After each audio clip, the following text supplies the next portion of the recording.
Welcome to Black Love Matters, where this serves as a therapy session for figuring out adulthood, loving each other, and finding out inner Barack and Michelle. or Jay-Z and Beyonce, or you gonna laugh at me at this one, James and Florida Evans from Good Times.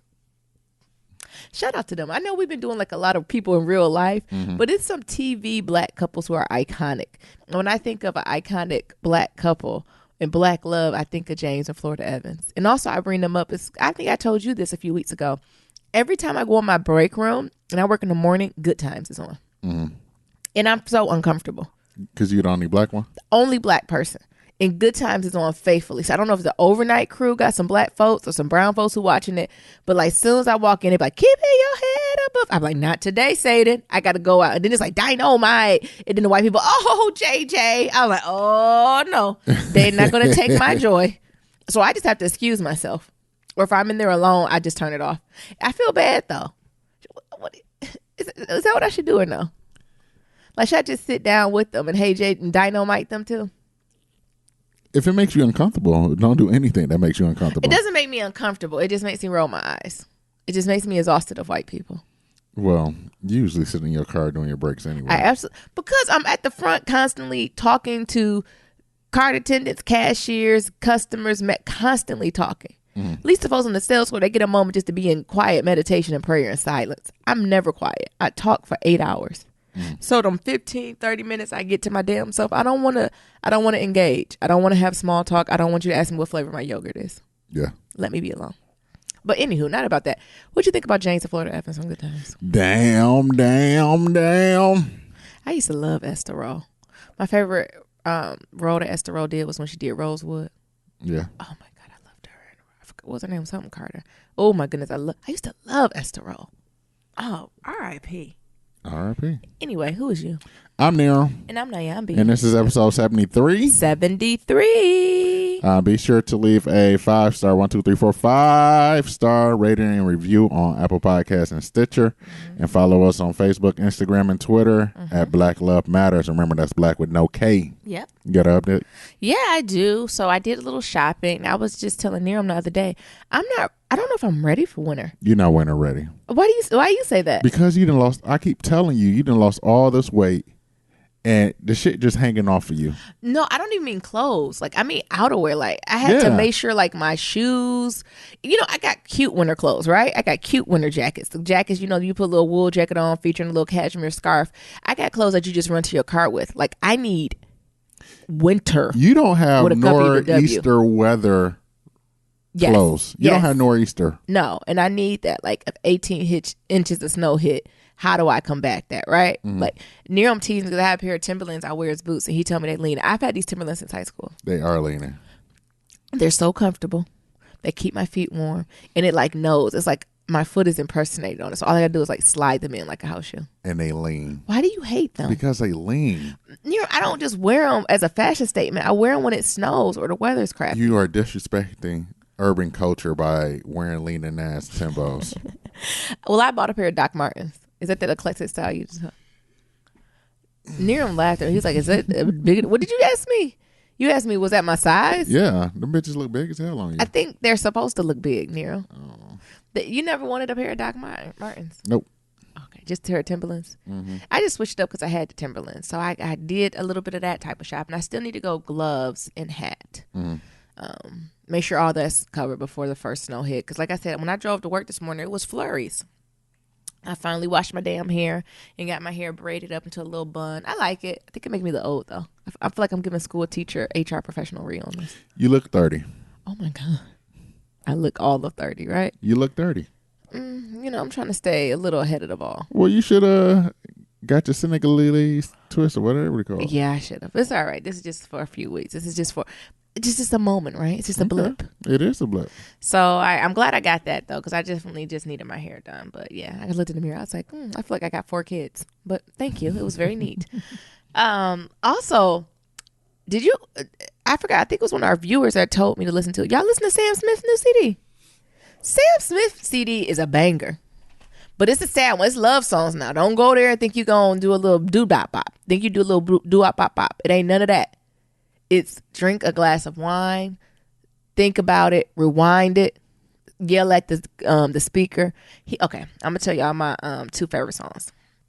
So my first one favorite is called Him, Him. Mm-hmm. And it's basically a song that's throwing shade at, I don't know if it's family, his church, or religion, or all the above. That was like, I'm sorry I'm not the son you thought I was, but I love him. And he was like, well, my Lord said that he loved me no matter who I love. And guess what? I love him. I said, come on, Sam Smith. He read them for fucking filth, on beat, in harmony. And then another song he has is it's called Nothing Left for You. Mm-hmm. And the lyrics is, I gave my heart to a fool and I have nothing left to you. No, actually, I gave my heart to a damn fool and now I have nothing left. What did he say? I think I'm empty. Now I have nothing to give to you. Now, a lot of y'all are listeners who be sending them letters. Sam Smith must have wrote your diary. How many times do we talk about when you give your love, and love is something that has to be replenished, right? Mm-hmm. That love tank. Yeah, your love tank has to be filled. And when it's not, you have nothing else to give nobody else, right? Right. Not even your goddamn self. Not even that. And that's what the song was saying. Like, I know you good to me. I know you do X, Y, and Z. But because of him, since I gave my heart to a fool, I'm empty. I don't got nothing left. And I think I've never heard a song that honest and that transparent, right? To be like, I need a moment. Mm-hmm. I don't believe no one. That's why, what was it? Nia always say, you can't give 100. He said, you got to give 98%, just so you got 2% left, so you can recharge. Because a lot of folks give 100, and they go into reserves. And when you give 100, ain't nothing left given to you. And then there was another song on there, too, talking about no peace and just want a piece. But if y'all looking for a nice little song to listen to as you light the candle or clean your house or you driving to work, Sam Smith CD. Did you hear a little bit of it? I've been playing it all weekend. Yeah. Or for the past few days, I should say. Yeah, when I had my little event, you played it. It's like, I gave my heart, and he had a choir.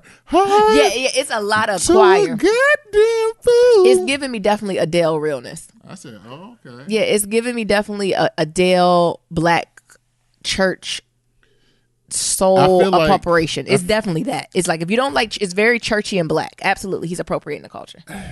I feel like every song had some type of black choir afterwards. Yeah, it's very churchy. It's very Negro spiritual. That's why my mom don't like Adele. Because what was it? What song would she say? Something like "There's a fire rolling in deep." My mom said that sounds like a Negro spiritual. She don't like it. She don't believe it. She said she don't like white women singing Negro spirituals and claiming it to be their own. And my mom was like, I was like, what? And then she was like, did you know that beat breakdown? There's a fire. My mom was like, no, that's a Negro spiritual. Mm-hmm. And she not giving it up. Yeah, she said, no, I don't like that. But yeah, stop. But it's not though. It's a good CD. Mm-hmm. He do just enough hollering. He got just enough choir. And lastly, Tiana and Iman, they got a new show coming on VH1. Did you see that? No, I didn't. Yeah, it's a preview. It's him, her, and that cute baby Junie. And I'm tuning in. I think it comes on in February for Black History Month. Okay. So I cannot wait to see what they black love is, what they're going to be talking about, what they're doing. I'm curious more about what do they do. Like, I know he works. I'm not sure what the day-to-day life is. Mm-hmm. Well, I guess that baby got that hair brand. I mean, not the hair brand, the little, what's it called? Little beanie brand. Yeah. Tiana, she's like, what do you call folks like that? She's like Kim Kardashian. She's a socialite. Yeah. So, she go take pictures places. She go take pictures. She go work out. And serve body and take Instagram projects. What a life, honey. Can I sign up? Yeah. But I'm going to be watching and we'll keep y'all updated. Neil, what's going on with you? I feel like my updates has always been the same. Well, talk about other stuff. What do you mean? Mine be different? You got like variety. So you got the box store. The Box Store Chronicles. My ass just work. Oh. So Box Store Chronicles is work? I know. Come on. But my work is just work. Like, I don't have no drama about building a website or I don't have drama at my job. This is just how these people are. Oh, okay. So I worked. Mm-hmm. And it's just getting busy. Like, this 2-job shit ain't no hoe. Duh. This 2-job shit. See, Niram's very spoiled. 2 podcast shit. This shit ain't no hoe. Niram's spoiled. Niram's had a lifelong of part-times and flexible schedules and working from home and, join America. Shit. Join the rest of America. I don't know how y'all niggas do it. Exactly. It was cold at work today. I almost just left. Why? Because it was cold as hell. The heat went out. So I was at work with my coat on. Left then. They had no heat? No. Was everybody just there on their jackets? They bought us some space heaters. Oh, okay. But shit like that, I started just leave. Yeah, I would have. I said, fuck y'all. What else? I had a whole debacle yesterday, day before. Mm-hmm. So I broke my Cardis. Mm-hmm. And the thing is, like, I just got these bitches fixed like 2 weeks ago. Yeah. So I got these drill mount Cartier glasses and drill mount. Okay. So that's when the arms are drilled through the lens to hold them together. I know. I just you didn't say that clearly. I just drill mount with the C on the side. Fly. Okay. Detroit player style. Okay. So I broke them. So I broke the screw. You rough on glasses. Tell them what you were doing. I was bringing my bike in. Yeah, why were you? Who rides a bike and wear Cartiers? Because I'm a Detroit player. That's what I do. That's the first problem. So I was bringing a bike in, and like the wheel hit the bike, and the door hit me in the face. And then, I said, who rides a bike and wears high fashion glasses? Yeah, me. So I went to like 3 places. So I got off work early. I went to one place. So first thing I did is I went to the Cartier website, and it was this eyeglass place. It's called like Optica or something like that. So I called them. It's like, this is the issue. They said, yeah, cool. Like you might be able to fix it. Come on down. So the address at the Cartier website had this mall. Like it was in this mall. So I went there and there was no store there. So I then look it up on like Yelp, and the store was like 7 minutes outside of the mall. So I go there, and the lady was like, "Oh yeah, we don't do Cartier here." So I'm like, "Who did I talk to? Like you talked to me, but yeah, Cartier got that fancy little thing." So I said, "What about the store that's on the Cartier website?" It's like, "Oh yeah, it used to be one in the mall. It wasn't associated with us, but we both had the same name." No, she was trying. And the first thing I said when I talked to the lady was like, "Ma'am, I have a pair of Cartier drill mount glasses. I need a screw replaced because I broke it." Yeah. "Oh yeah, come on down." And then she was like, "Yeah, I can put like a screw there. Like you'll see like the flat head and shit like that." I'm like, "No, that ain't how it works. This is not how it works." Okay. So I go to this another place, little high end glasses place, and they're no longer a Cartier dealer. So very funny. They are trying to like nigga rig some shit. So it's like, oh, we used to be one, but we not anymore. We got the screw, but we don't have like the fancy nut to go on the back. Mm-hmm. So you'll just have like this screw sticking out. No. So I look at the Cartier website again. There's like one other store that's like a certified Cartier dealer, and it's in Rhode Island. You went to Rhode Island? Yes. You didn't tell me all that. I told you I was gonna say it for the podcast. Uh-huh. And then I went there and they did it. So it was just how long did it take them? 20 minutes. They said have a good day. And the thing is, like, where we at, where I drove was already a 45-minute drive, mm-hmm. and then I drove another 20 minutes to another store, mm-hmm. and then I drove another 45 to Rhode Island. Yeah, that's to crazy. Get these fucking glasses fixed. Yeah. Make no goddamn sense. Yeah, and you just had to have them. Mine get fixed anywhere I need them to.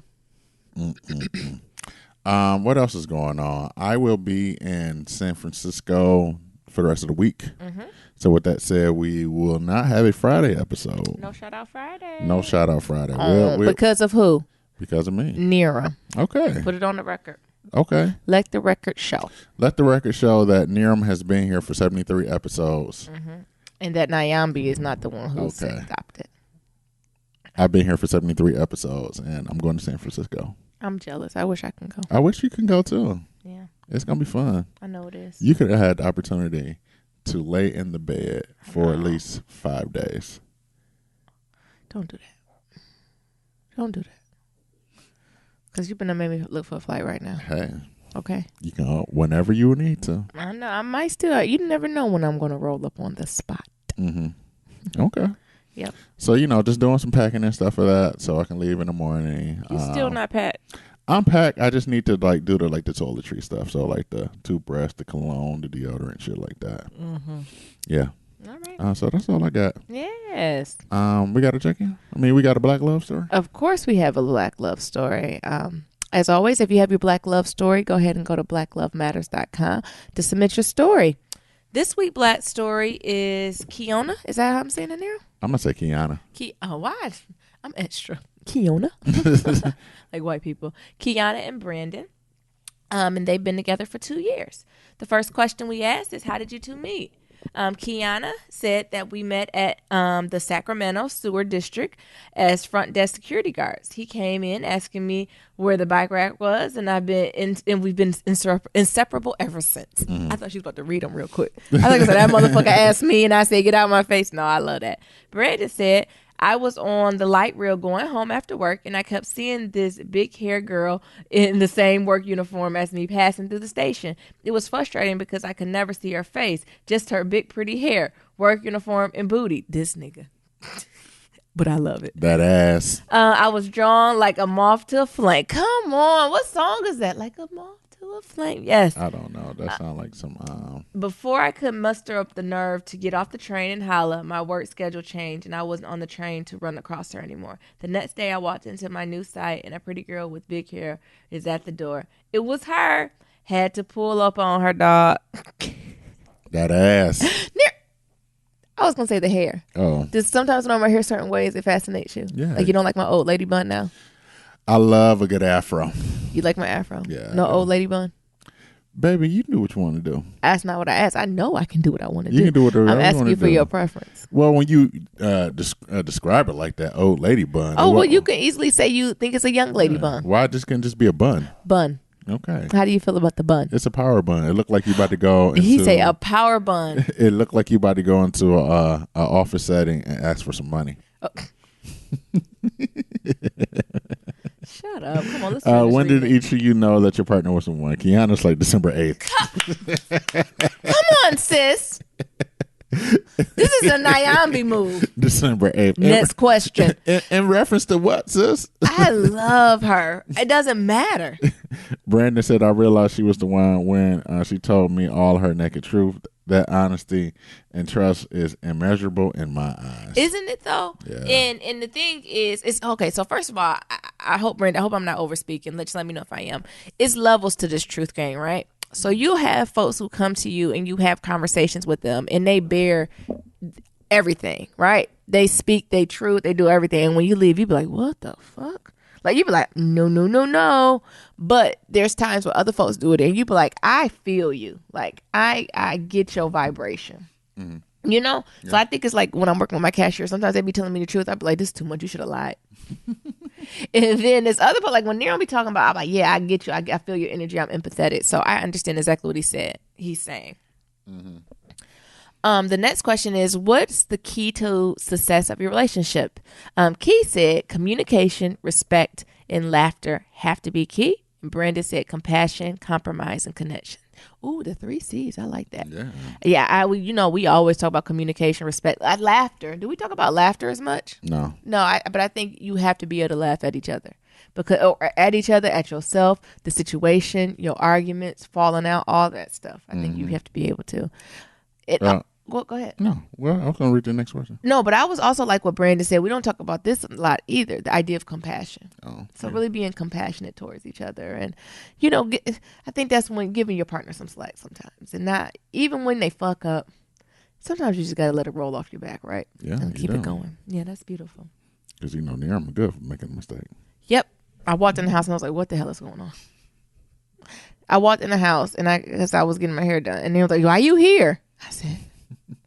Because Naomi put this shit in the calendar like, I'm going to be gone from, 5 to 10. Mm-hmm. So I didn't get off work after being cold. I said, let me get a little workout in.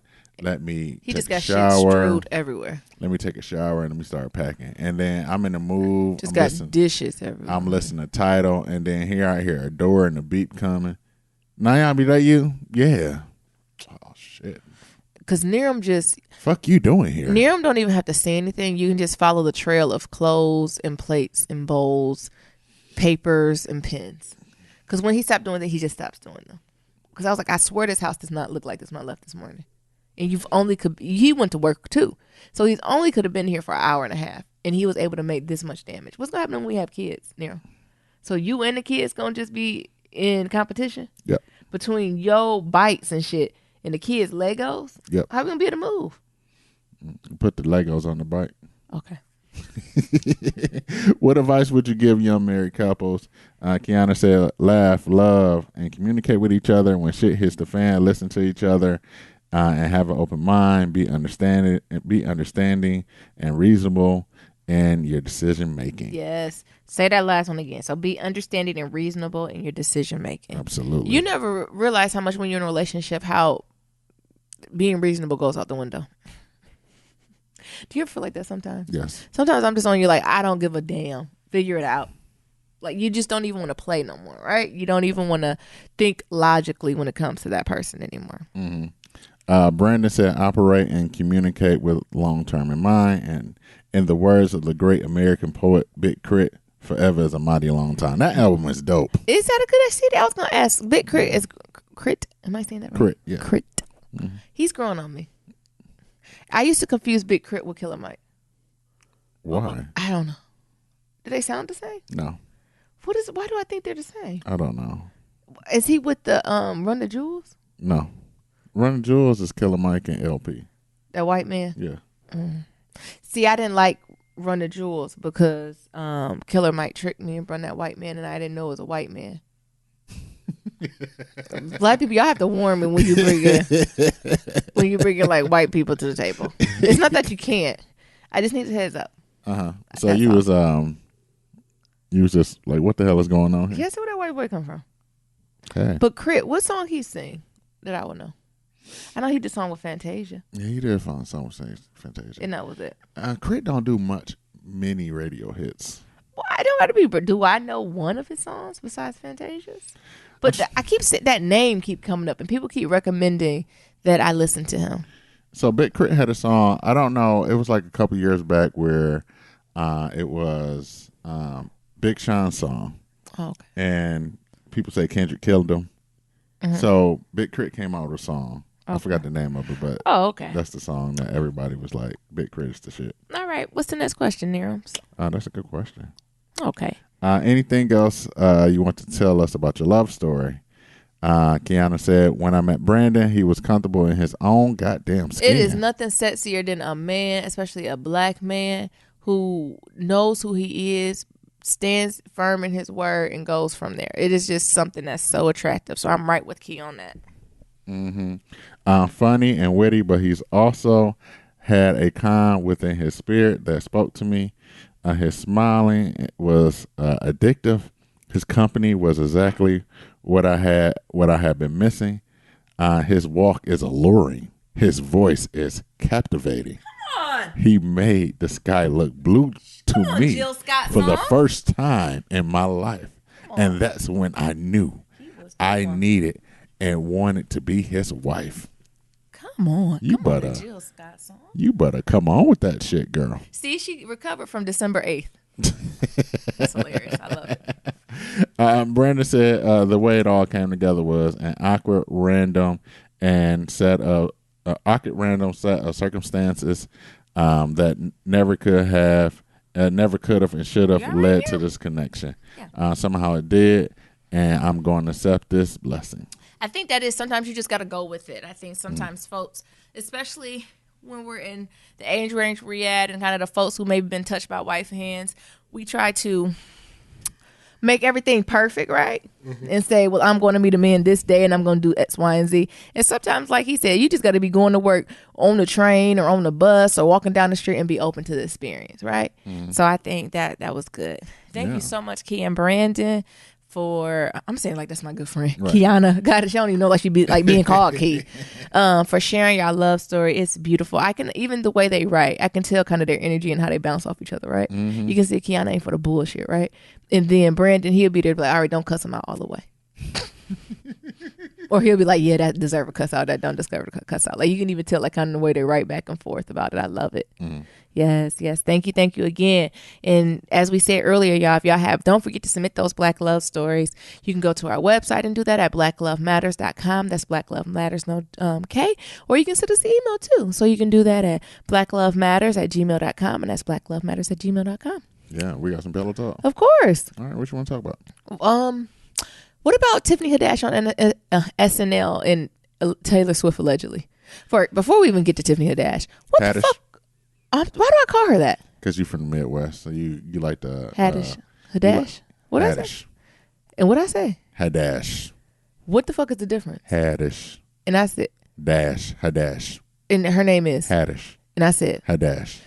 You see how how you Tiffany. You elongating that second D. Haddish. It's Haddish. Haddish. Yes. Ain't it 2 D's in her name? Yes. Okay. But you don't have to. It's Haddish. We're not going to do this on air. Oh, yeah. Okay. But in Taylor Swift, can we just briefly talk about Taylor Swift? What the fuck was Taylor Swift doing? Trash. I even tried to watch it with an open mind, because I think when Taylor Swift first came out, I don't remember her first song, but her first song, not like, it's classic country woman love song. Like, it had a good hooky chorus, like, you know what I'm saying? Like, I think it was like, don't ever call me again, like some shit like that. I don't know what it's about, but it was catchy. I can't even hate on the bitch. But this shit she got out now, I couldn't even tell you 3 words she said. All she kept doing was grinding, and her singers were offbeat. She was offbeat, and she was doing bad lip singing, and it had a lot of smoke. It was a lot going on. It was way too much going on. It was the opposite of Jay-Z's performance. Like, both of them, like Jay-Z and Taylor Swift's performance on SNL are on the streams, and both of them need to meet in the middle. So Jay-Z didn't have anything on. He literally burped the twins, came on down the street, sang the song in love. She went to her grandmother's closet and said, get out your prettiest outfit and all the accessories and let's go. It was a lot going on. Like, their microphones were turned down. Either that or they lip sync. It was almost like a version of lip sync battle. Yes, it was horrible. Because like their mics were super turned down low. You can tell they was a little off, so they just have like the music track in the background. Yeah, it was bad. You know, it was bad. The only thing I liked about it was the black girl's hair. Her hair was popping. I like Taylor Swift's microphone. Oh. It was like a snake or a serpent. Anyway, this is not about her. This is about Tiffany H. Haddish. Okay. What was your thoughts? I enjoyed it. I enjoyed Tiffany. I like to see people win, especially when they can be their goddamn self. Yeah. Yeah. And I think that's what Tiffany Haddish, Cardi B. I want my 2018 to be just like there. Yeah. I want my 2018 to be years like them. Mm-hmm. Yeah. I want to be popping, just being my goddamn self. 100%. Because no Tiffany compromise. was talking about this goddamn same dress that her ass keep wearing everywhere. Did she really wear that dress everywhere? Yes. People cruel. And I'm like her. What she say? It was Alexander McQueen. I done paid 4-5 G's for you. Damn right. She said I done paid $4,000 for this. I'm going to wear dress. this motherfucker again. I'm going to wear it here. I'm going to wear it on the red carpet. Hell, y'all might see me in the skit with the motherfucker Did she come back in the skit? Yeah. With the dress on. Mm-hmm. I mean, I thought this was good too. I enjoyed it too. Saturday Night Live is something that, I don't know. Saturday Night Live hit or miss with me. I don't think it's really been funny in 10 years. Well, I haven't had a skit that I've laughed at. Like, I've watched Saturday Night Live with a straight face for 10 years. I'm like, are they telling jokes here or what? I feel like I've watched like the evening news and laughed more. But that might just be my own biases. Like, if I had to rank it, because that's the only thing I got with Tiffany was like, it's been a dream to come on shoot since I've been a little girl. And I think it was something she said, they laughed at me when I wasn't watching In Living Color. I'm like, sis, ain't no black people watching SNL instead of In Living Color. The rank was In Living Color, Mad TV, then SNL. Mad TV was funny as fuck. But I don't know, SNL just never clicked for me. What were you going to say? I was going to say the same thing, that SNL is more or less for a white audience. And they can bring us as many niggas as they want. It's still not funny. True. Like, it's not funny. Like, Tiffany did her thing, right? Yeah. She worked what she had to work with. But I also think, like, when SNL, like, when the black people, when you see the black people, you know that it's just a little off. Like, when I see Keenan on there, like, it's... When you see who? Keenan, like Keenan Thompson. Oh, okay. Like, it's just off. Like, whenever I see him on stage, it's Is just they in off. the second place? I don't know. In Leslie? It's just a little off. Or what's that black guy who do the news report? Michael Che? Yeah. I want to be like, are you safe? and it might just because they're black faces and white spaces. Yeah. And then, they can't be as raw as Tiffany as can, because she the host. Like, she definitely was like one of the rawest ones on there I've seen in a while. Yeah. Like, she was up there when Dave Chappelle hosted and was like, sit down, white people. That probably was the best SNL episode I've seen in years, the David Chappelle one. Yeah. But no, she did good, like in her space. But I'm talking about outside of Tiffany. Like Tiffany ain't in charge of writing the skits and all that. You know, she just coming on here and reading the script. I'm talking about just the foundational elements of SNL. They should ask Shonda, are they hiring? Or like, could she have one of Shonda interns? Nope. We need all that to go to Netflix. But I never got, and I don't know if it's I just don't get SNL humor. But I'd be like, I told you it's white spaces, so it's. But I think some white humor is funny. Like funny is funny. It's not. But it's like white sketch comedy. I've seen funny improv. But this is not improv. This is sketch. Oh, whatever. Like I think not Steve. What's it called? Steve Martin. Like that whole old school SNL crew was funny. Like if you watch some of their old shit, it's funny. You watch this current shit, I'm like, what are they doing? Like what? Like even what was the opening one when they had like Jeff Sessions, all them? Like it was like, almost uncomfortable. Like, like is it over yet? Like I don't know. Or even think about the skit that Tiffany and Leslie did. And they did the Black Unicorn, and that's something that we say in our community a lot. Right. They had these niggas dress up like real unicorns. I said that's stupid. Like you ain't get a little. You ain't cringe a little like all the shit you could have did with a black unicorn. You really had these bitches dress up like black horses with a ponytail on top of their head. Yep. Really? SNL? Yep. 22-inch yaki. Yeah, like you know what I'm saying. Well, all these years and all these writers, that's just as creative. Like I thought they was gonna flip some like a black unicorn, like and describe what a black unicorn in society is, and like have Barack Obama jump out or something like that. That's kind of look. I get it. Like, but maybe they don't even understand that's the way we use it. So stuff like that. But like I said, Tiffany did her thing, of course. Like she killed it. But you know, because she hosted, I had to watch the whole damn show. Yeah, because you had to see her segment. Yeah, because she wasn't in all of it. And the one she went in, I was like, Jesus. I wish I would have found somebody on YouTube that just edited it all down and it was just Tiffany parts. Yeah, I wished. Because some of the other shit, I was like, this is boring. And I'm trying to see, what's that white guy who looked like he could be black, but he really white? He looked like Mr. Robot. I don't know which one you're talking about. You know what I'm talking about? He's white, but he has black features. He has like bigger lips. Bigger nose, Popeye. He's been on the Breakfast Club, and I think even Charlamagne the guy was like, "Is you black?" Yeah, I know what you're talking about. And he like, "I ain't black." Like, what does he even do? Like, what do they be doing? What they do on SNL? I don't know, baby. And they on for like 1,000 years. Anyway, you got anything else? I'm glad she did it, and this should open the door. Why haven't other comedians? You know who need to be on there? Go ahead. I was gonna say, didn't she say she was like the first black female comedian to be on SNL? Yes, which is ridiculous. Whoopi Goldberg never been on SNL? That's what I was about to say. They ain't put no... Oh, Whoopi Goldberg might turn their asses down. I can't believe Whoopi Goldberg has never been on SNL. Or like Wanda Sykes or... Yeah, like... Well, they got a whole fucking lineup. They need to line up for Black History Month. Exactly. I know Monique ain't been on there, honey. But you know who I thought would be a good host on there? Who? Now? Tracy Ellis Ross. Yeah, I can see her on there. Like, because she gets that white humor because it's the white in her. And I think she'll be able to help us translate. What? She'll be like our she'll be like, you know what that's called? Like our translator. She'll be able to bridge the gap. Cause Tiffany ain't bridged the gap because she didn't think some of that shit was funny. You could see in her eyes when the joke dropped. She was like, this shit ain't funny. But she can't say that, right? You could see in Tiffany's eyes that when some of them white people said shit, she was like, that shit wasn't funny. Yeah. Like I can see, like, how do you pitch that shit? Like, Tiffany, we got something that's going to be so funny for you. What is it? Yeah. We're going to do a sketch called Black Unicorn. Okay, yeah, that's funny. Yeah, keep going. Look, what she say? She ready? She ready? She ready? It did. Go ahead. You know the most funniest part? Yeah.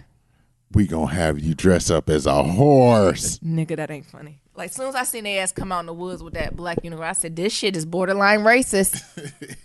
I said, I can't put my finger on it, but this feels offensive. Do you know what I'm saying? Yeah. But I feel like Tracy Ellis Ross will be better at, not that Tiffany wasn't funny, but I think you could see in her eyes sometimes when it wasn't funny. Like, she couldn't act no more. No. When she was like, I'm just here. what your boy said, so I don't get fired. Yeah, so I won't get fined. I'm just here so I won't get fined. Yeah.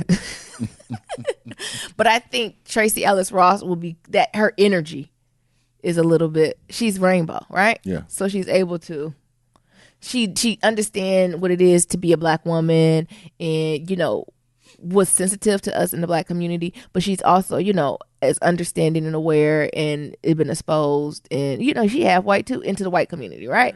So I think that might be a good look for him. So SNL, get Tracy Ellis Ross on there, and she's winning too. She got a new line at JCPenney's that I'm trying to get, one of them sparkly ass dresses. Oh yeah.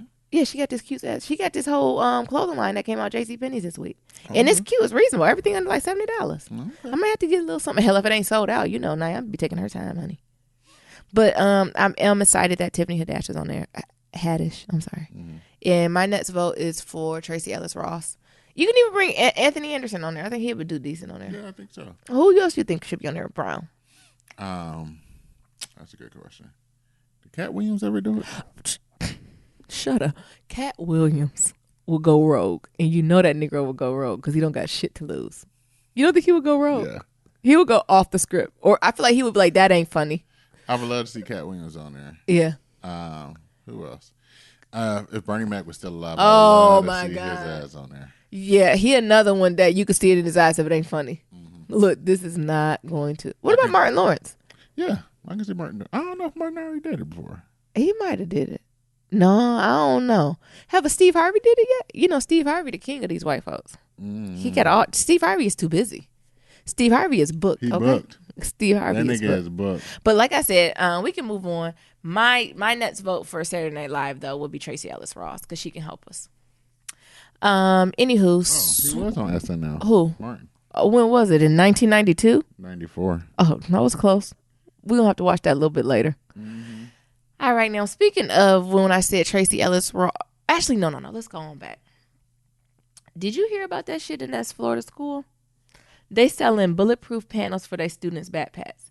So it's a Florida Christian school. They're selling, like I said, these bulletproof panels for parents for their kids' backpacks in case of an active shooter situation. The school website has a list of items available for purchase, including winter gear, T-shirts, and these panels. Although the school has never had a shooting incident, Florida Christian School head of school security and dean of students informed CNN that the panels will provide another level of protection in the event of an active shooter. The panels cost $120, and teachers are trained to instruct students on how to use the backpacks as a shield for protection. School security expert told CNN that making bulletproof items available to children is a quick fix, and it could cause more harm than good. The first and best line of defense is a well-trained staff and student body. He said, if you need a bulletproof backpack, don't you need a bulletproof front pack, headgear, and bulletproofing the rest of your body down to your toes? Either way, I don't know, Niram. Just either way, like the idea to bulletproof panels to protect kids in case of a mass shooting and selling it. Shit. That shit is dumb. You think it's dumb? That shit is dumb. I think it's crazy. It's a dumb idea. Go ahead, Niram. Why do you think? I think it's a dumb idea. Instead of getting bulletproof backpacks and all this shit, how about we make some gun reform laws? Come on. How about we do the work? Like, how about we do some real fucking shit instead of policy change? Thank you. Doing this other bullshit. Quick band-aids. What would you do if your kid's school sent you that? Take their ass out and go to another school. Yeah, that don't make no damn sense. Because it's dumb. Yeah. That's dumb.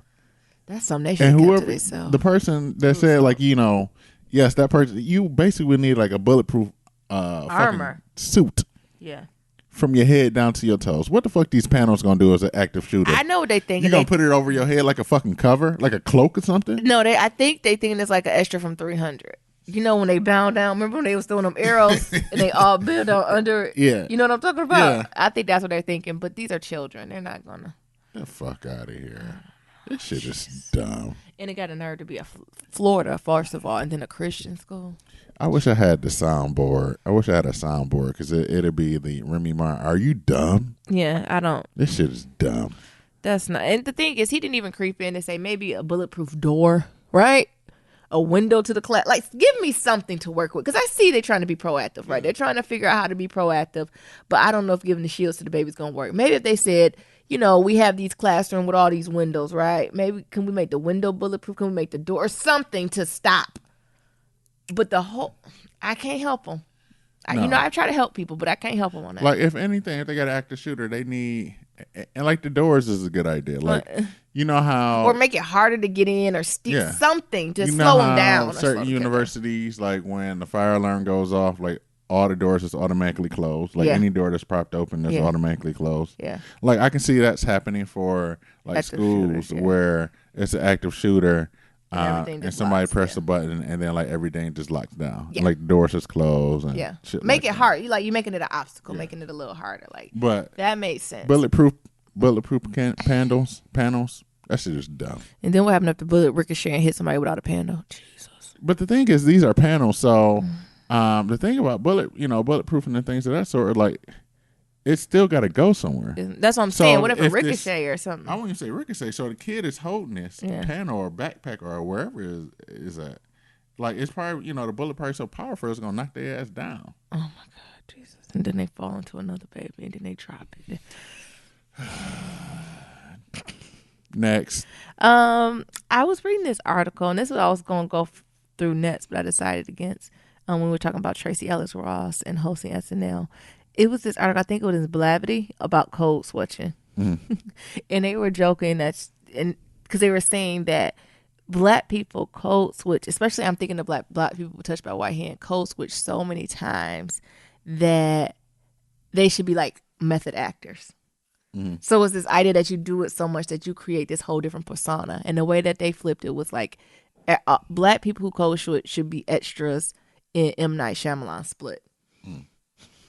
So it's like I don't know if y'all seen M. Night Shyamalan Split. It's kind of like Sybil. Oh, that's real old school for the folks who understand. Mm-hmm. Sybil. So it's basically someone who has multiple personalities, and like they each have different tones, experiences, feelings, like completely different makeup, and it could just switch at the drop of a dime depending on your environment, triggers, or anything. And what he's saying, that's basically what black people be doing. We be code switching because we have, it ain't just one or two personas no more. Mm-hmm. He's saying we got 5 or 6. So we got the one when we go home. We got the one we go with our parents. We got the one with our boss. We got the one with our colleagues. We got the one with our friends. We got the one we go to church. He said we are extras in Split. We are experiencing Split now.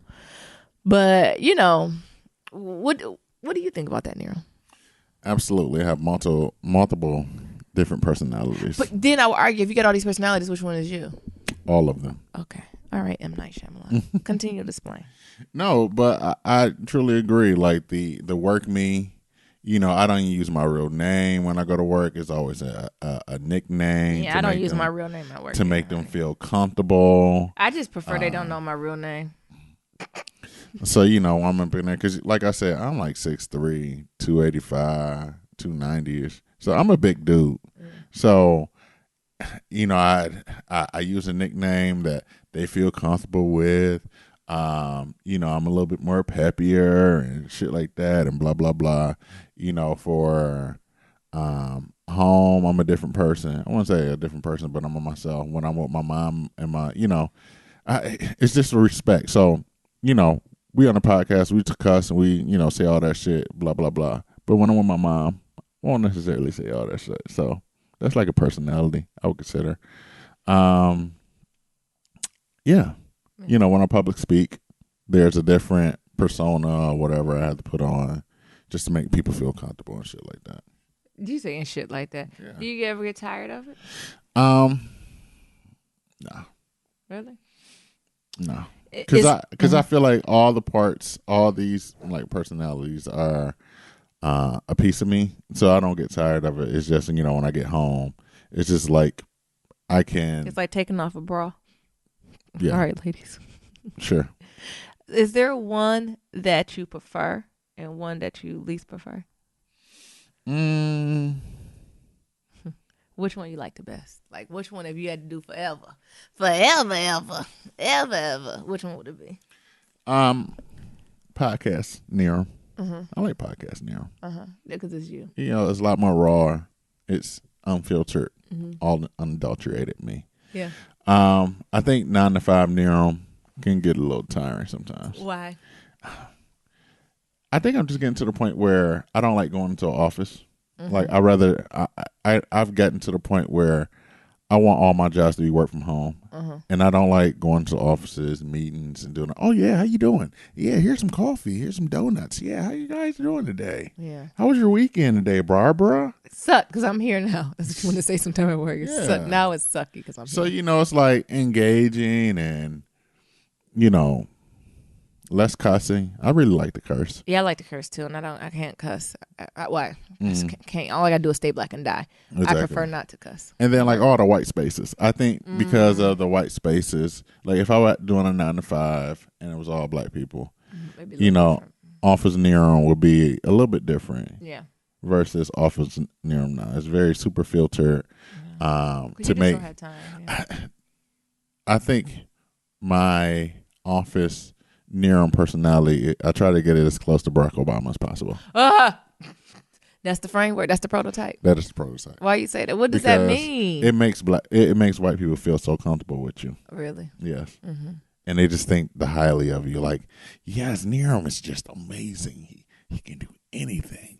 He even be president. Yes. You know, Neron, did you know there was a Negro president? At one time, there was a Negro president. Yeah. Yeah. But what do you mean? Can you unpack that a little bit more? What does it mean to be your best Barack Obama? At work. Like I said, it's about making the whites at your job, the most comfortable as they can be. So when you think of Barack Obama, you think of the most non-threatening black man you can ever think of. How's he the most non-threatening, powerful person in the world? How did he do it? I don't know how he did it. Yeah. So that's how it is. Like when I think of Barack and him around white spaces, he's the most non-threatening black man you'll ever know. Yeah. And so when I go in the office setting, I try to be the most non-threatening black man. Exhausting. I'm sorry. Yeah. Exhausting. And then until they say some fuck shit, and then I did let them niggas know. And what? That I'm from Detroit. Yeah. Because sometimes I just, like I'm from Detroit, like, and I've witnessed a murder or two, or did you say I witnessed a murder or two? That'll scare him. Yeah. What? Yes. Yeah. What happened? Well, I was sitting on the. You should be porch. like, I told the police told me I can't. They're still on they're still on the run. But I do think so many personalities that it's a public speaking narrow, and it's the same thing. It can't be unadulterated. There's some filters that goes up. Yeah, because you have a purpose there. Ain't nobody trying to hear about all that killing. You said you was gonna help us figure out some shit. Exactly. Now help us do that. Yeah. I think I co-switched you. I don't think I have as many as you. I think I got Nyambi and B. Work Nyambi and now I'm working Nyambi. That's it. Do you think I have more than that? Yep. How so? I think you have one when you're around people, like friends. Really? Yeah. Why do you say that? Well, like what? Because Nyambi. I'm really an introvert, y'all. I know y'all about to laugh at me. I'm very introverted, though. That's what I'm saying. Like, you got one for work. You got one for around friends. And then you got one around me. Okay, well, explain those then, since you know so damn much. So work is, like I said, filtered. So, Nyambi, it plays the role of the black woman that got her shit together. What? Type A. Whenever something needs to be organized, you can always rely on her, so on and so forth. Yeah, I don't know if the bot store would agree, but yeah. Well, they getting the whole I don't know who the bot store get. It depends on the day, honey. Nyambi around friends is somewhat similar to work, but work just a little less filtered. So, Nyambi's the type of person that people will come and like offload their issues, and Nyambi is there always to problem solve and things of that sort. But it's never like Nyambi offloading her issues to friends. I don't know. I think I do. No. Yeah. And then it's the unadulterated, unfiltered Nyambi that I get. In all this glory. Well, at least I only got 3. You got 10 of them. Well, what are mine? Jesus, you just named them all. My Lord. I think the podcast is you most you, right? I think that's when we lay our head down at night. That's you. Like you said, you got your work one, you got your running one. Then when you be eating, and it just be so many. Then when you're with your mama, then when you with your sisters, then when you with your Macy's, you see the light. Then when you with your high school friends, and then when with your undergrad friends. I just like it is just too many Negroes to keep up with. That's why I just go with it. I remember even when we were dating, and like I would say your name, your full name, and they were like, "Who is that?" I was like, "Nigga, is you who you say you is? Let me run a background check." Because Niram would be such in the zone that they wouldn't even call him Niram, right? They would call him a completely different name. Yeah. And people would look shocked at me when I'd be like, "Oh, so-and-so." They'd be like, "Who?" Or it was a moment where I was calling you by your middle name. And people were like, "Who is that?" I was like, "That's who I got to ground them to, honey." Remember our good friend was like, "Who is that?" Who the fuck is that? Yeah, because his middle name starts with an M. And so I would call him that. And people would be like, "We never knew who this man you was talking about." I was like, "I'm talking about Niram." It's funny. Do you know what I'm saying? Like, I'm talking about Niram. Yeah. I forgot who you was talking to. And you was like, "Oh, I'm with M." And there's like, "Who?" Like, they don't try to get me caught up with the okie doke. They thought we had an open relationship. I'm with M. Yeah. Yeah. And they was confused. Who? And then Niram. Oh. Yeah. Oh, shit. Thought you was cheating on that nigga. And boldly. Damn. And threatening them to say something. Exactly. I was going to call Niram. Yeah. But then I think back to relationships, and I think you at least have to have one or two people where they kind of see all these puzzles come together. Because as you said, Niram, as I'm thinking about it, this idea of code switching, I think code switching goes bad when one of those code switches isn't really a part of you, right? Yeah. If you so disconnected from it that it makes you almost physically, mentally, and emotionally ill when you have to put that on, right? Yeah. I don't know. Does it make you ill when you got to go into your Barack Obama? Like, that's what I'm saying. Like, I feel like if I say I'm trying to be the best Michelle Obama, I'm trying to be, that's something I'm really striving to be. So what it is to be a black young woman and a professional, right? So I think that's when it can be okay. But I also do have friends who code switch and they hate it. Like to a T, that it makes them almost physically sick. And I think that's not okay either. Like, you have to recognize when you're in a toxic environment or around toxic people, and you have to be willing to make that change. Because I know we teasing about being in white places and white environments, but let's be clear. I'm never in a white environment where I'm totally uncomfortable with who I am, right? I don't tolerate a lot of ignorant ass questions. I actually had to cut a question in the throat today because I usually wear my hair sometime in a head wrap. They was like, and I had my hair out. It was like, "You always have your hair tied up in that thing." And I said, "Let me stop you right there." I was like, "It's called a head wrap, not a thing." Do you see? Like, yeah, I'm never so uncomfortable. Well, I just let that roll. Like, I got to let you know, the idea of boundaries and stuff. But I think we have to recognize when code switching becomes toxic. Yeah, and when it's not, a coping mechanism or something that's helping you too, right? It should be. I think code switching should be a two-way street. I think whenever code switching becomes a one-way street, when it's just to help the other side, it's a problem. And I know you said that, to make the white folks feel more comfortable, but I hope, Niram, that it also helps you kind of integrate them. Like, it makes you comfortable too, right? It helps you get you in the right zone. It helps you bring the confidence or whatever you need to bring to the forefront to be the best you. Yeah. I don't like code switching though when it's just for the entertainment and the safety and the well-keeping of white people. I don't believe in that. Oh yeah, I'm never. I want to make that clear. I don't believe in that shit, right? I'm getting some benefit from it too, right? Be it is calming my temper, be it something. I'm getting something out of it, right? But I want to just be very clear. Code switching can be very toxic to you, and it's very toxic to yourself and your identity, especially if you don't have an outlet, right? Yeah. So that's something. But it's also as other folks like Nia said, Nia don't code switch, and there's something about that too that I really admire. I don't code switch as much as Nia, but I do sometimes. I think I don't code switch when it comes to like my tone of voice. So the way I would interact, maybe my thoughtfulness and how I answer a question. Maybe my tone will change, but I know some brown people that change the way they talk. Like, I don't have a white voice. Oh, you think I do?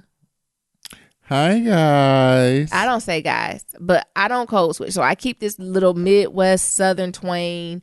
That don't change. This is how I sound, period. Yeah. And white people sometimes be like, "What did you say?" I'll say, "I'll repeat it." And I said the 50 Cent, I don't know if I'm talking fast or you listening slow, but I'll repeat it. Message. I get it. I get what you're saying, and I completely agree. I think all my code switchings are a piece of me. Yes. So it's not as draining as other people. Like I'm a complicated individual. Yeah, I agree. And I am very complicated individual. I've been touched by white hands. I've been seen murders. I've had a gun since I was 15. So it's a lot of things that some people just can't handle all that shit all at once. So I have to give them a slither of the onion in order to be okay. So, for the workspace, bow tie near them, as I like to call them. Yeah, but the thing is, you like a bow tie. It ain't something like you putting it on, you feel like it's choking you. No. That's what I'm saying. Because there's some people out there who don't wear a suit or tie or don't wear a bow tie. And every time they put that on, it's like a piece of them dies and they're choking. I want to make it clear. You enjoy that. Yeah. You enjoy being overdressed. You enjoy going, like, that's what I'm saying. Yeah, I'm from Detroit. That's the difference. That's the difference I'm trying to say. I ride my road bike in Cartier glasses. He got the nerve. Yo, when he came to me and was like, I broke my glasses riding my bike. I'm thinking it's like his old glasses. I was like, oh, what? Tape them bitches up and keep it rolling, right? They just, because when I'm working out or doing certain activities, I put on certain glasses, right? Even when I go to sleep, I have nighttime glasses that I can sleep in. That's how funny I am. I didn't think this fool went out and rode a damn bike, 6 miles, and Cartier glasses on heels. Well, nigga, what you thought was gonna happen? Shit. So what do y'all think? Yeah. For the listeners out there, y'all code switch? What's your ideas on code switch? How many code switches y'all got? How many splits do you got? How many personalities you got? Neeram got 10. I only got 3. I got a few. You surely do. All right. We got time to talk about one more thing? Yeah, we're going to talk about it. So, did y'all see that clip of, who was it, Charlemagne the God, talking about how men was raised on rape culture and half of y'all niggas was in y'all feelings? What was that about? So he basically kind of came on, I think it was the Breakfast Club, and kind of had this epiphany and was like, I really want to apologize. Like, I've never been for rape. I don't encourage rape, right? I think explicitly, overtly, right? But he was basically saying, like, covertly, I have in the past. Like, he thought it was more of an explicit thing to say, as long as I say you shouldn't rape women without consent, I'm on the right team. But he didn't realize, like, catcalling, certain songs, the way you're looking at folks, when you're laughing at folks, certain jokes. Like, I think back to, what was it, him and Lil Duval? Like, all that shit. He was like, I didn't realize how ingrained and socialized that was into me as a black man and growing up. And he said, not only just now as a grown man, but being a child. And just embracing that. And he basically came out and apologized for, anyone he might have offended, and for being kind of so late to say, like, damn, this is shit we do since we've been kids. And, he kind of stood up and said that, I hope to break the cycle. I have a daughter and nephews and other men around me to kind of break that shit up. And I thought it was, I don't know. I think it needed to be said on that platform. I think the idea that Charlemagne the God on the Breakfast Club said it was a whole different ball game. But, I got my own opinions on the Breakfast Club. But it's admirable that any public figure can come out and say something. I just was praying he ain't had no rape charges coming into us. I came out my truth. You surely did. 10 episodes ago. Neeram surely did. I said I grabbed some boobs. Yeah. And some asses. Absolutely. In middle and high school. Yeah. And I'm sorry. Yeah. That's true. But shit. Mm-hmm. That's what it is. And I mean, I think if we think back to black culture, it is in there. And if it's a problem, you have to acknowledge it. Exactly. And I admire that he put it out there. I just think, it was a different time. And even back then. And don't make it right. And it don't make it right, but it was a different time. Yeah. And I wish it would have came out sooner. I wish, niggas would have learned about this shit. And that's just Charlemagne and Neeram that said that. I ain't hear DJ Envy. I ain't hear nobody else say it. And I know a bunch of niggas who done grab asses. Come on. And titties in middle and high school. Yeah. That was right. Younger than that. Exactly. Yes. Elementary and shit. Yeah. So. On the playground playing how to go, get it go. Yeah. And I think also that idea of like victim and slut shaming is huge too. Like it is something folks have to own up. Like even as women, we say, well, sis, what you was wearing. Mm-hmm. And I think that's different tones. So I was even thinking about this, like, having moms and aunts saying, you have to be careful what you do and how you do it. And I didn't take it then as them was shaming me, and I still don't. It's more of a preparation, but it's the idea why we have to prepare our girls to do that. So what's the difference between preparing them and shaming them? So I think it's the timing of it.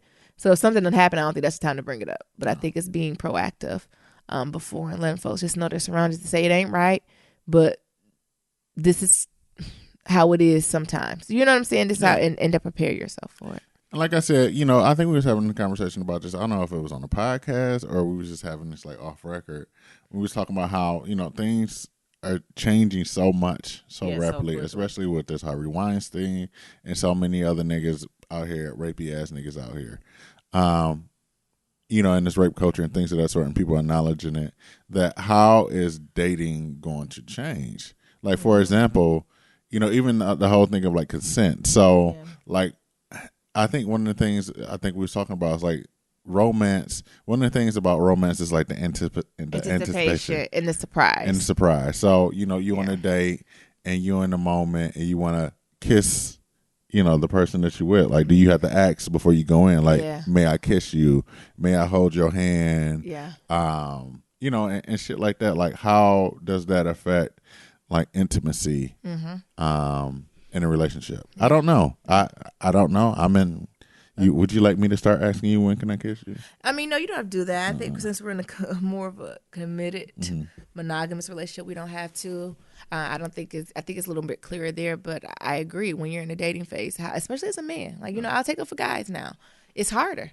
Yeah. I imagine if we have a son, our conversation on sex and consent is going to look totally different than it was for us or if our kid was born 10 years ago. Yeah. Right? Mm-hmm. Like, we just can't be like, use a condom. Like, we have to be explicit. Like, make sure, like, this is what consent is. No one need to be drunk. They need to be like, you know what I'm saying? Like, you make sure you got a text message with hey with two Y's. Like, it just got to be a lot. Right. Just in protection of him. The more Y's on the hey, the better. The better. And I don't mean to make light of it, but again, as a mom, being a mama bear, like I plan on having real talk with my kids about sex and what this means. And it ain't okay. I might tell my son, like, you need to ask her. Don't just be kissing up on people. Ask her. Record it. Put it on Snapchat. Get a signed contract. Something. But so that's one of the things that, for the babies or like the people that's out there dating and as this whole thing, because I feel like eventually there are going to be social norms and shit is going to change. But as of now, these are the questions that I have. Like, how do you go out and on dates and you feeling this person, you want to hold their hand, you want to give them a kiss and all this other stuff, and you feel like you're in the moment and you feel like they're in the moment, so you want to reach out and go and shoot your shot. And you read the situation wrong. Yeah. And we all have been guilty of reading the situation, and everyone can say, I don't like when people be like, oh, well, I never read the situation wrong. Yes, you have. Have you ever been out in public and somebody wave at you, go to wave at them and they ain't meant to wave at you? You read it wrong. You know what I'm saying? You're like, that ain't me. That ain't for me. Like, how do you bounce back? How do you rebound from that type of stuff? It's a different beast. Dating is no joke. Sure, right. And you got to be careful out here. Yeah. And, and again, I know we're in more extremes with this rape culture thing, but I think it all ties into it. It all can snowball into something where it don't need to be. Right. I feel like there's extremes on both sides. Yeah. And it's like, all right, how did we get here? Where it's almost uncomfortable to be like, child, I don't know what to say. No, thank you. I'm not dating anyone. Don't touch me. Exactly. I wouldn't put it past, like, once we dead and gone, that, like, people ain't going to be dating no more. They just going to harvest kids. Like, oh, I want a kid. I'm curious what the college kids is teaching their students what consent is. Mm-hmm. Like, is the norm now to ask someone, would you like to have sex with me? Mm-hmm. Is that? You don't think they're doing no zebras?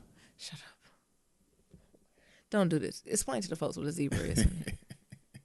At our undergrad, they talked about consent using the idea of, and sexual assault using the idea of zebras. Go ahead. And a zebra watched like their other zebra get sexual harassed. So in the wild. If you know how it'd be a group of zebras, right? You never see one zebra. It'd be like 100 of them.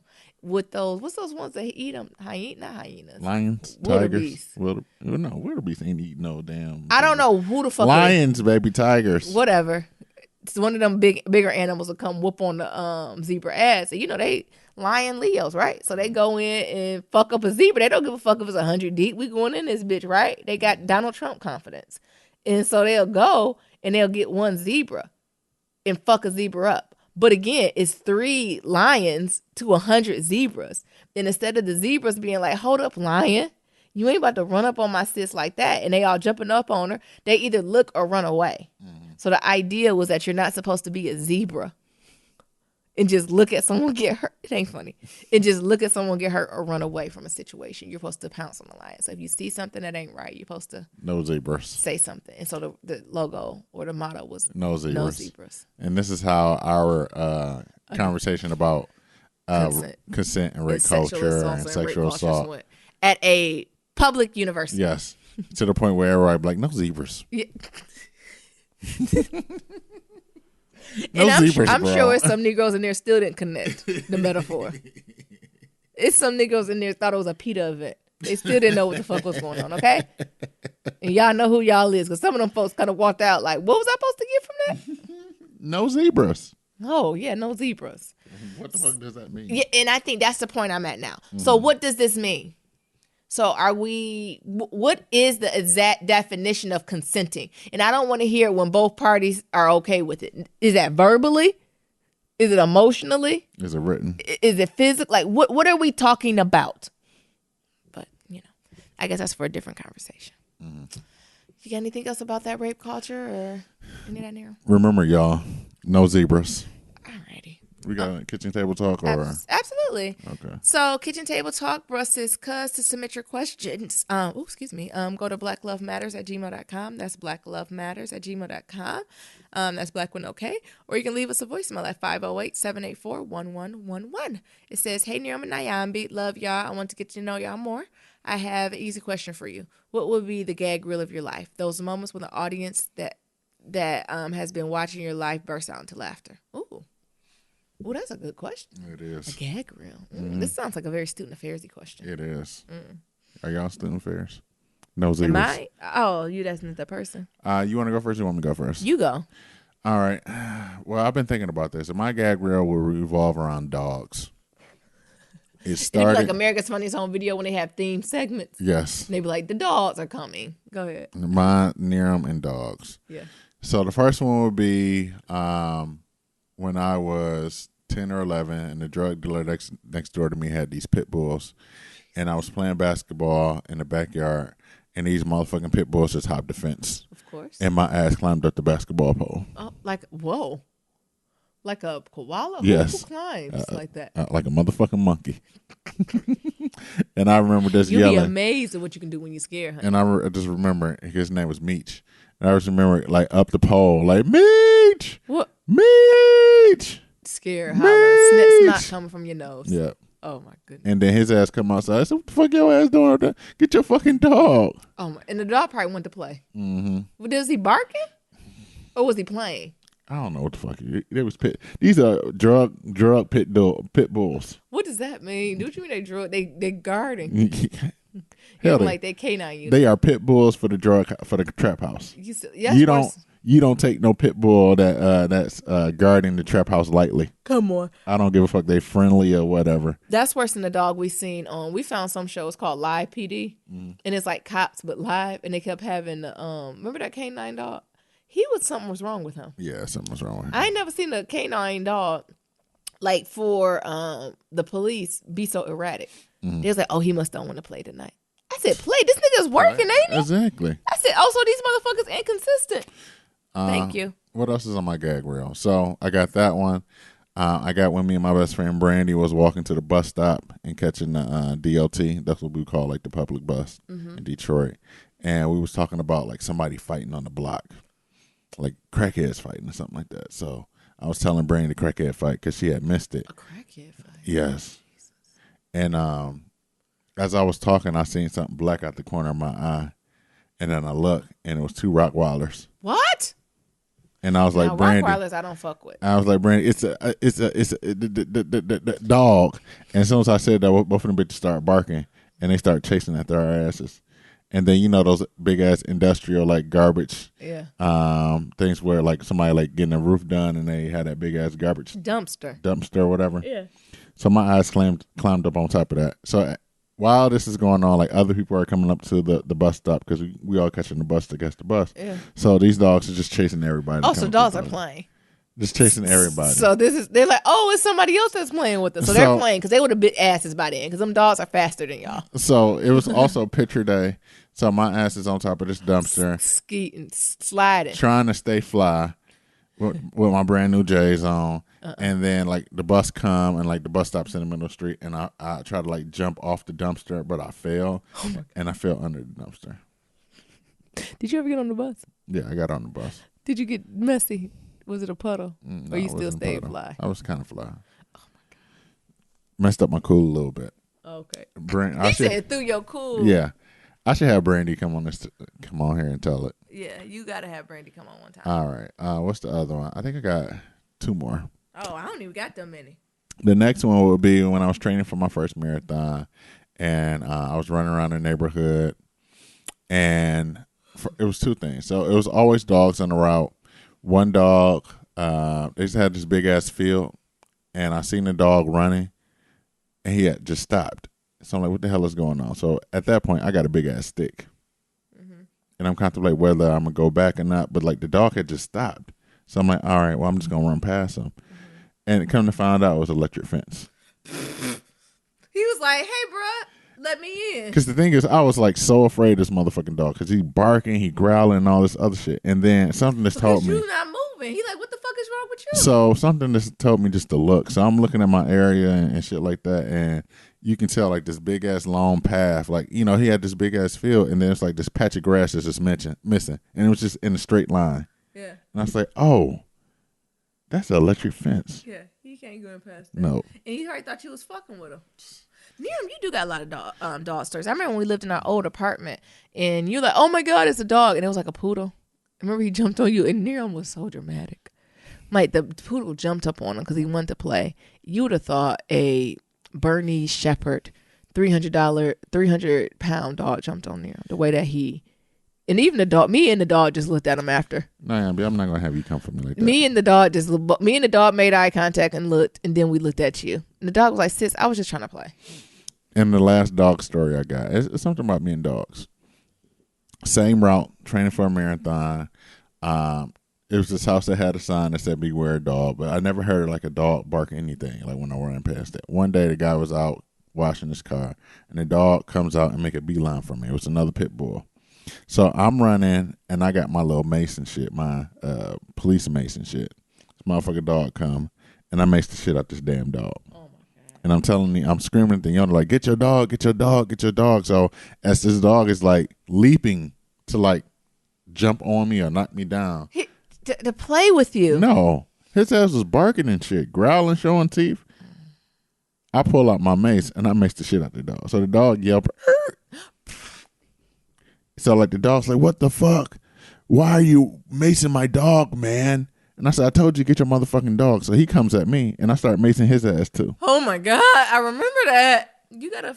Then what of them? Both of them went back. And then I kept running. I went on my training. You fucked him and his dog up. Yes. That's like the ultimate black line. I'll fuck you and that goddamn dog up. What they say? You and your mammy. You and the motherfucking dog. That's how you. So I maced the dog and the motherfucking owner. Yeah.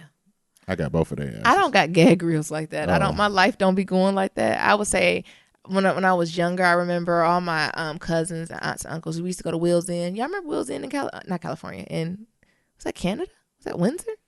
Wheels Inn? I thought that was in Ohio. Oh, was that? I thought that was in Canada. Anyway, y'all remember Wheels Inn? It's like the 90s Kalahari now.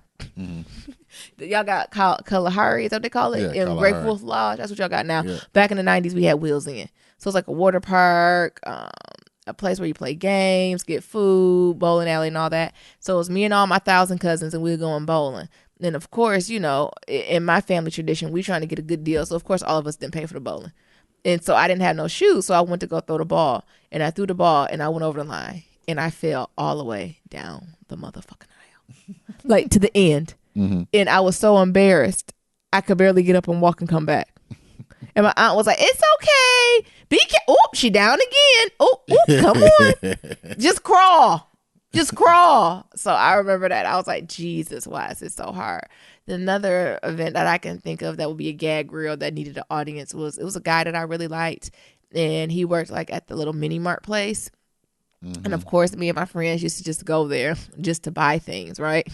And just to smile and go back. And eventually I went there by myself. And like he finally said something when we were talking, and I was so caught up in him talking that I went through the wrong door and I got caught up in the door.